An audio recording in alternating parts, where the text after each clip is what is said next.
Okay, so we made it through a lot of movies last year. At least this video is way earlier than my last top 10, like 2015, that was like August. This is May. So I've kept reviewing all these movies for a purpose, so I can make this top 10 list video. Because it just seems like such a fun idea. Especially the part where you have to praise 10 movies and then rip on 10 movies. Anyway, this is my best of 2016. I mean, it's May. It's pretty late for that, but I'm gonna do it anyway. I'll call you back. When the walls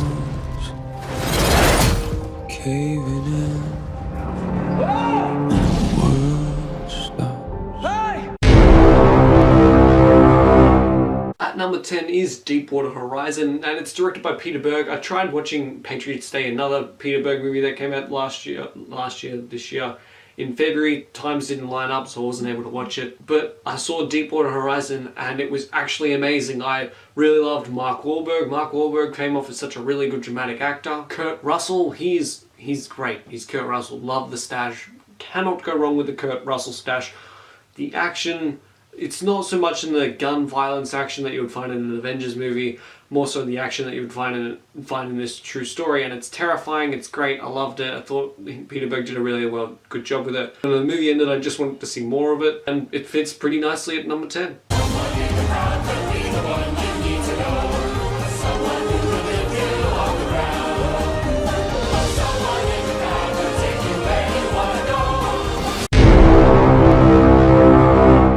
Sorry, there's been a mistake.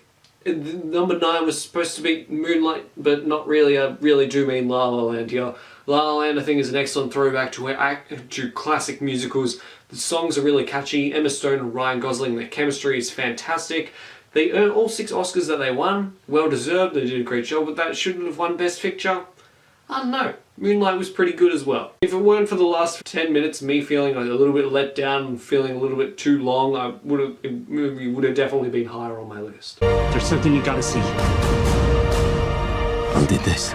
That's the card. We have to go back up tomorrow.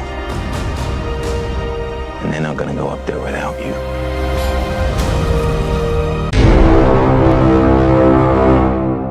At number 8 is Hacksaw Ridge, directed by Mel Gibson, starring Andrew Garfield. I don't know how he didn't get a Best Actor win.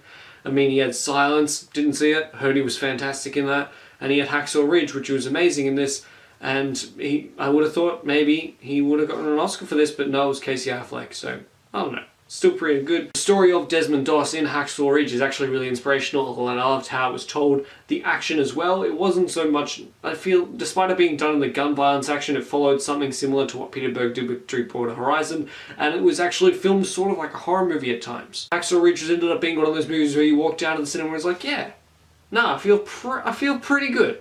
Proud to be who I am and stick to my true values because of this movie. That's great fun. Yeah, it's really fun. Have you kissed her yet? She's got a boyfriend. Pulled off in his car, music blaring. What was he listening to? Genesis. No woman can truly love a man who listens to Phil Collins. Sing Street is another musical directed by John Carney, and basically, yeah, it's a fantastic coming-of-age story set in Ireland in the 80s, and they use music to communicate their way of how the emotions of growing up in the 80s, pretty much. The music I find actually somewhat more catchy than the songs in La La Land, and I'm actually really annoyed that Sing Street did not get a Best Song nomination. La La Land got 2, but Sing Street not even 1. So that part just annoyed me a bit. But Sing Street, I believe, is on Netflix. I actually really recommend that everyone should go check this out. We need to make sure that they understand the difference between a weapon and a tool. Language is messy, and sometimes one can be both. At number 6 is Arrival, and Arrival is one of those really surprising movies where you walked into it like, alright, Denis Villeneuve, I've heard he's a pretty good director. I haven't been that much of a fan of his stuff. I thought his movies have been alright.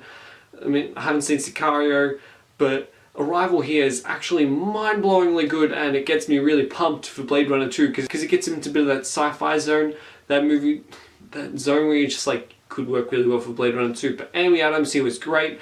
Couldn't have won Best Picture out of the movies that are nominated for Best Picture. I think this is the one that I wanted to win most. It's really smart. I love the symbolism in it. The writing is excellent, especially since it was a guy that wrote Lights Out as well. So it's really promising from that standpoint. I mean, it's kind of nice to see the guy from Rogue One, Hawkeye, and Lois Lane all in the same movie together. Hear the music. X gon' give it to you.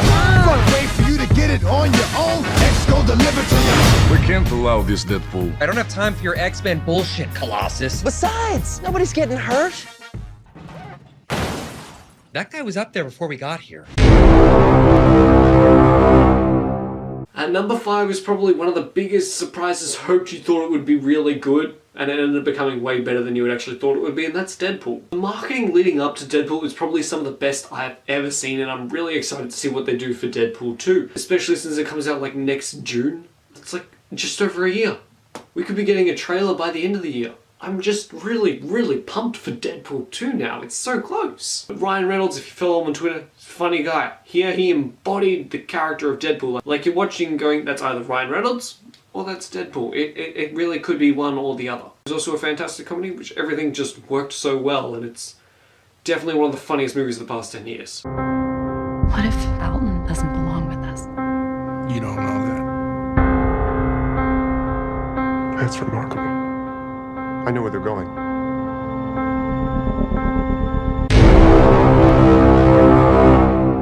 At number 4 is Midnight Special, and I can guarantee you have not heard of Midnight Special before. Unless you saw my review back in August when I reviewed it, you haven't seen Midnight Special. And Midnight Special is definitely, it is in the top 3 most underrated, underwatched movies of last year. Because it's directed by Jeff Nichols, stars Michael Shannon and Jaden Lieber here, which I said in my Monster Calls review. It's probably one of the best child actors working today. Midnight Special is so intriguing, it's how its story unfolds. I mean, it's really well shot, I love the dialogue, and I love that it doesn't explain everything that it has to explain. It's just kind of like, we'll let you piece this in together, or there'll be some sort of little theory that they can chuck in with a line of dialogue or half a frame, and that is just amazing that it does that. This doesn't have to end in a fight, Tony. You just started a war.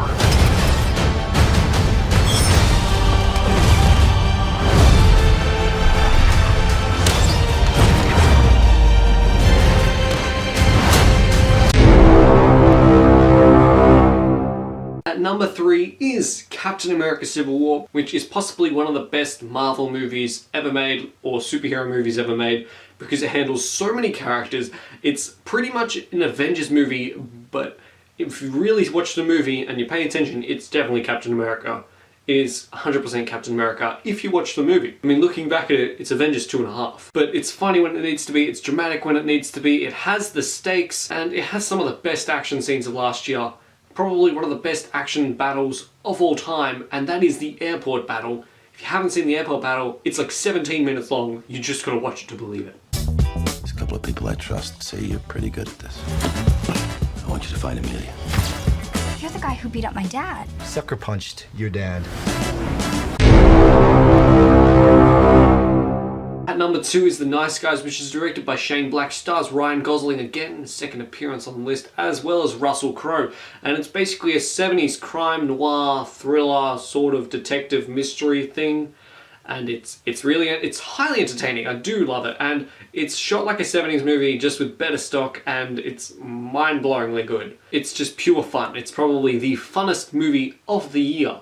You have to watch it to understand how fun it is. This movie was also my number 1 for so long.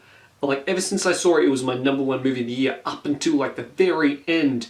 And that movie is going to be told after a couple of honorable mentions. We will never forget you, Dory. What if I forget you? I miss them. Are you with me? All the way. It's not easy for me to admit that I've been standing in the same place for 18 years. Well, I've been standing with you. They took everything from your family. This is your chance to take you back. No, I seen good. You ain't it. It's okay that you're angry. I'm angry too. And if you need to break things, by God, you break them.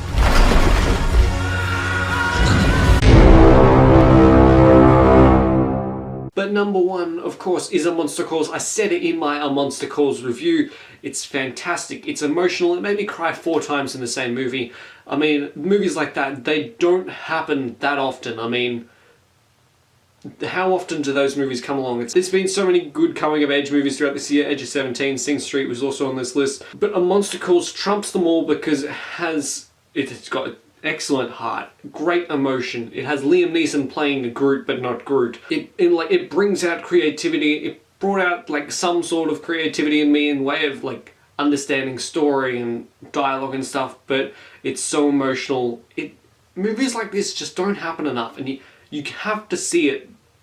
It's just the most underrated, underwatched movie of last year. You gotta watch it. I cannot highly recommend A Monster Calls enough. That's my top 10 list. Did you like the background? Should I keep the background like this? Also, let me know about your top 10 list, or at least your favourite movie, or rank some sort of movies of 2016 in the comments down below. Let me know what you thought of this video. By liking it, share it if you must, subscribe to become one of the Platypus, and I'll see you guys next time. Bye. Oh wow, you made it to the end of the video. Good job. How about you click that subscribe button for more content? Or click one of these 2 videos. You know, either one's good enough.